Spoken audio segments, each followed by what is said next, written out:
மனோஜ் கேட்குறாரு, அப்பா எனக்கு 14,00,000 பணம் கண்டிப்பாக வேணும்ப்பா அப்படின்னு சொல்லிட்டு. 14,00,000 பணமா என்கிட்ட ஏது அப்படின்னு அண்ணாமலை சொல்கிறாரு. நீங்கள் மட்டும் முத்துக்கு கார் வாங்கி கொடுத்தீங்கல்ல, இந்த வீட்டு பத்திரத்தை வச்சு எனக்கு மட்டும் ஏன் செய்ய மாட்டேறீங்க? எனக்கும் பண்ணுங்க. வீட்டு பத்திரத்தை வச்சு எனக்கு 14,00,000 பணம் வந்து வாங்கி கொடுங்க. நான் கனடா போகிறேன். அதுக்கப்புறம் பணம் சம்பாதிச்சு அந்த வீட்டை நான் மீட்டு கொடுத்துட்றேன் அப்படின்னு சொல்லிட்டு மனோஜ் சொல்கிறாரு. என்ன பேசிகிட்டு இருக்க? எதுக்காக நீ இப்படிலாம் பேசிகிட்டு இருக்க? எனக்கு ஒன்றுமே புரியல. நான் முத்துக்கு கார் வாங்கி கொடுத்தேன். ஆனால் அந்த காரை எனக்கு உடம்பு சரியில்லைன்னு சொல்லிட்டு விற்றுட்டான். புரியுதா? ஆக மொத்தம் அவன் நல்லதுக்கு தான் பண்ணியிருக்கான்.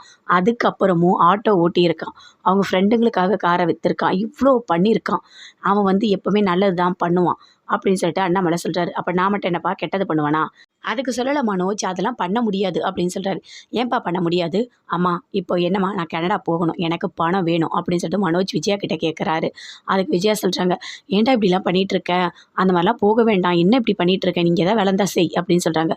இப்போ என்ன, அப்போ எனக்கு மட்டும் நீங்கள் 2 பேரும் சேர்ந்து எதுவும் பண்ண மாட்டீங்க, முத்துக்கு மட்டும்தான் பண்ணுவீங்க. ஏன்னா அவன் சண்டை போடுவான், கேட்பான்.